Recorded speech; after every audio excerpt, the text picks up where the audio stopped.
പ്രിയപ്പെട്ടവരെ, അക്ബർ സ്നേഹക്കൂട്. ഇത് മൂന്നാർ ഗ്യാപ്പ് റോഡിൽ ഒരു 23-24 കിലോമീറ്റർ സഞ്ചരിച്ചു കഴിഞ്ഞാൽ നമ്മൾ കാണുന്ന പെരിയ കനാൽ വാട്ടർഫാൾസാണ് കേട്ടോ.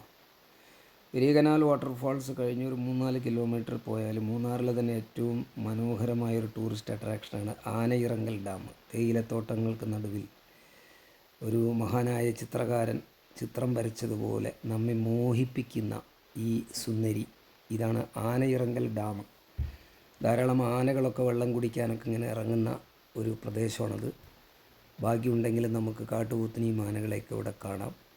ആനയിറങ്കൽ ഡാമിൻ്റെ തൊട്ടടുത്തുള്ള ചക്രവാളം നമ്മെ ഇങ്ങനെ മോഹിപ്പിച്ചുകൊണ്ടിരിക്കും. മഞ്ഞും മേഘവും ഇടകലർന്ന് അത് നമ്മളെ മോഹിപ്പിക്കും. എന്തൊരു രസമാണെന്ന് കണ്ടോ നിങ്ങൾ ഈ ചക്രവാളം കാണാൻ. ഇവിടെ വന്നിരിക്കാൻ പറ്റിയൊരു സമയം എന്ന് പറയുന്നത് ഒരു 5 to 6, 5 മണി മുതൽ ഒരു 6:30 വരെ ഈ ആനയിറങ്കൽ ഡാമിൻ്റെ സൈഡിൽ, റോഡ് സൈഡിൽ നമുക്ക് ഇരിക്കാനുള്ള സെറ്റപ്പുകളുണ്ട്. അവിടെ വന്ന് ഇങ്ങനെ ഇരുന്ന് കഴിഞ്ഞ് ഈ ചക്രവാളത്തെ നോക്കി, അപ്പോൾ നമ്മെ പ്രണയിക്കാനായിട്ട് കോടമഞ്ഞ് പതുക്കെ വന്നു തുടങ്ങും. അങ്ങനെ കോടമഞ്ഞിനകത്താവും നമ്മൾ. ഇതേണ്ട കോടമഞ്ഞത്തിന് നമുക്ക് മഞ്ഞിനകത്ത് സ്നേഹക്കൂടും ഷക്കിയും കൊച്ചു വർത്തമാനങ്ങളൊക്കെ പറഞ്ഞ് പ്രണയാർദ്രരായി അങ്ങനെ കുറച്ച് സമയം ചിലവഴിക്കാം.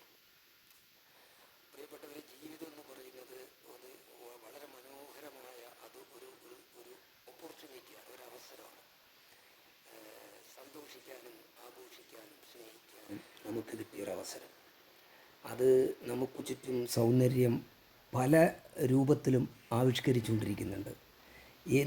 എന്തിലും അതിൻ്റെ സൗന്ദര്യം കണ്ടെത്താനുള്ളൊരു മനസ്സ് നമ്മൾ ആർജിച്ചെടുക്കണം. അപ്പോൾ life is so beautiful, so beautiful. Okay. അപ്പോൾ പ്രിയപ്പെട്ടവർ, ജീവിതം സഹജീവികൾക്ക് ദ്രോഹകരമല്ലാത്ത രീതിയിൽ പരമാവധി ആസ്വദിക്കുക. എല്ലാവർക്കും നല്ലത് വരട്ടെ.